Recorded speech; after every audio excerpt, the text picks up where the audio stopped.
Oh, Lisa! I'm in here. Lisa! Yes, Jamie? I have a surprise for you, Jamie.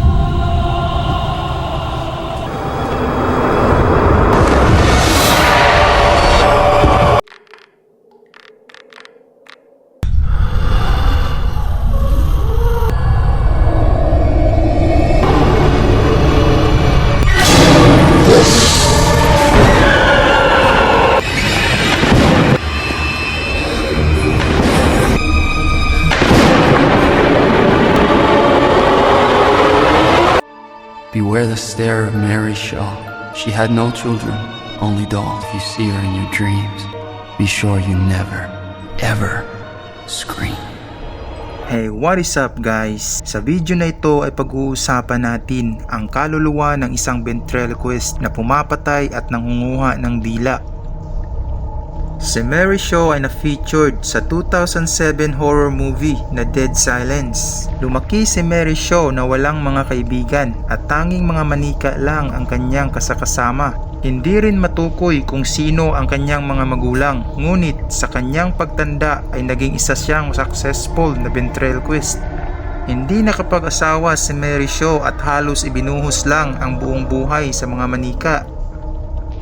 Ladies and gentlemen, prepare to be astounded. Prepare to be amazed. Witness Mary Shaw give life to the boy made of wood. Say thank you. Thank you, Henry. I guess my boy's had his eye on you. Billy, don't I treat you well? You're the best mother I could ever hope for. Makes me wanna... Wonder what?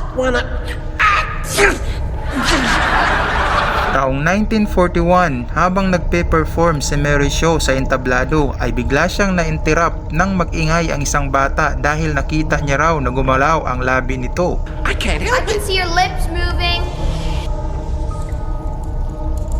Who said?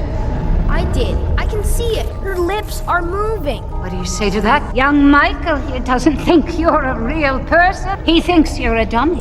There will always be doubters. I'm as real as you! Bring him up here!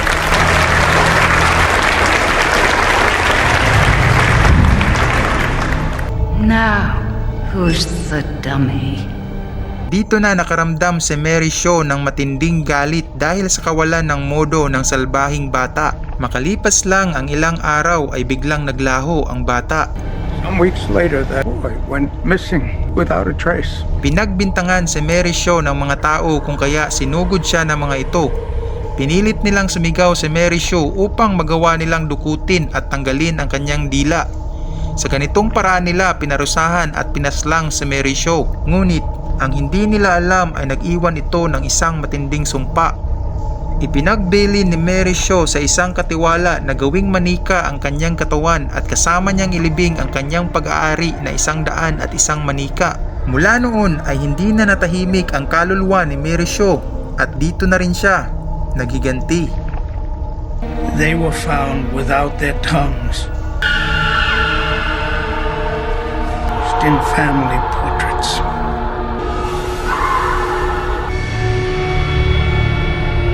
Si Mary Shaw ay may kakayahang iposes ang kahit alinman sa kanyang mga manika. Kinukuha din niya ang dila ng kanyang mga biktima upang magawa niyang kopyahin ang boses ng mga ito. Sa ganitong paraan niya nagagawang linlangin ang kamag-anak ng kanyang mga biktima upang maisagawa ang kanyang paghihiganti.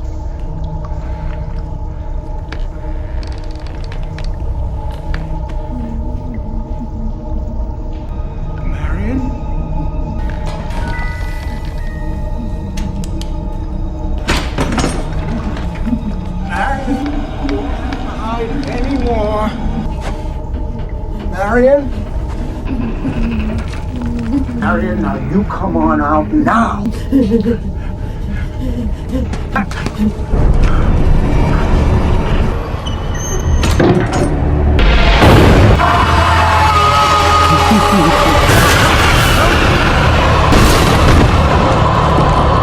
Sa oras na matakot at mapasigaw ang biktima ay dito na kukunin ni Mary Shaw ang dila nito.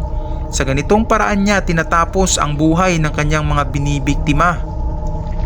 Layunin din ni Mary Shaw na makagawa ng isang perfect doll, kung kaya naman kinukuha niya rin ang katawan ng ibang nabibiktima niya upang gawin itong isang manika.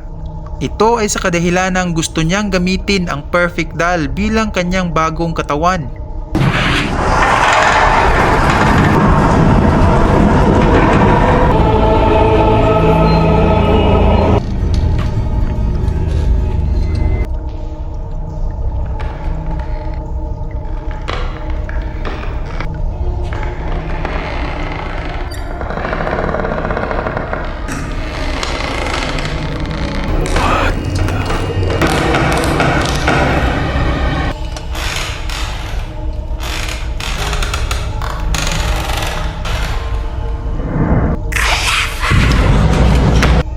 What do you want? To silence all those who silenced me. Sa eksenang ito, makikita ang sobrang haba na dila ni Mary Shaw na binubuo ng mga dilang nakuha niya mula sa kanyang mga nabiktima. Makikita din dito kung ano talaga ang nangyari sa salbahing bata na siyang una nang naging biktima ni Mary Shaw.